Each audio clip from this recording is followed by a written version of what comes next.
Your refine brush is going to help you clean up the edges of your mask. So if I zoom in on this photograph, it looks like it's missing some of the areas on these edges.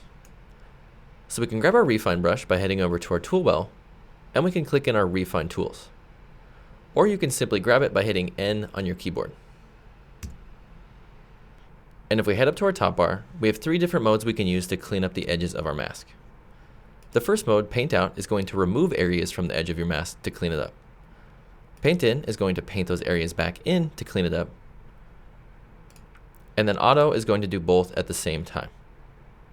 So if I want to go into the edge of this building and paint more of this brick back in, I can head up to my mode. I'll choose Paint In, and now I'll just brush this on the edge of this mask.